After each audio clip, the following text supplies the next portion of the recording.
So this day feels a little bit like the day the circus came to town. But in my little teeny town of Ozark, Missouri, 2,300 people growing up. It's 100 kids in my graduating class. The circus came to town. No, I'm not sure the circus had ever come to town before, and I know for a fact it never came to town since. But on this day, the circus came to town. And so, it was really exciting for our little town, but I didn't have money for circus tickets. So being the entrepreneur that I am, I marched myself down there to the circus first thing in the morning. They're setting up in the county fairgrounds. And I said, I'd like 2 tickets. I have a little brother. I'd like 2 tickets and 2 bags of popcorn, and I'm willing to work all day for those. Is there a job for me? Well, the man who I talked to asked somebody else, and they kind of laughed and said, absolutely, there's a job for you. So my very first job in the circus was washing the elephant. It's not that glamorous. Don't be that impressed. But actually, I was too short to wash the top of the elephant.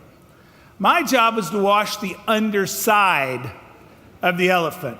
It was a male elephant, by the way. Just telling you because I want you to understand the view I had.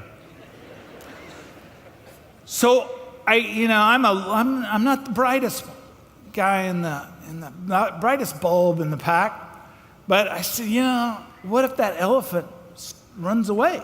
What if it stomps on me? Is this safe? And they said, well, you don't have to worry. That elephant's tied up.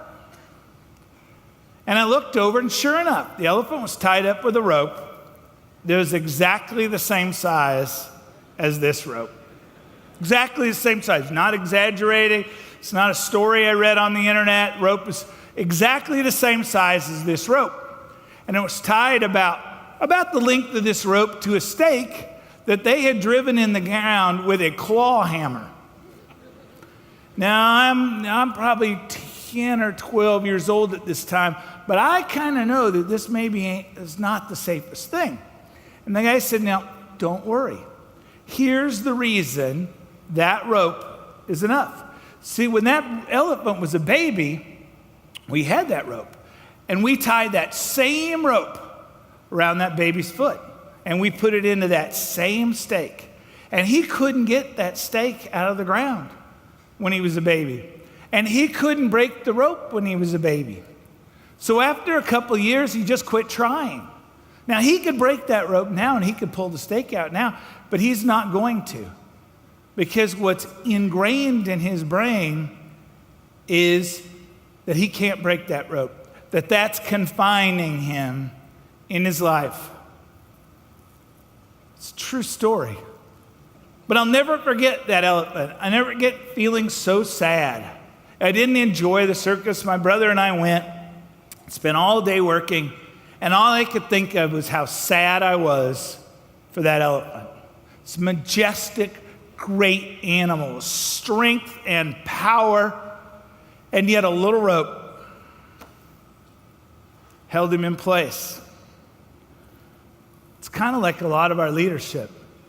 A lot of us are thinking artificial barriers, things that used to block us, keep us from doing things now. We let artificial barriers that have no meaning, and sometimes they weren't put there to serve any purpose, change the courses of our lives.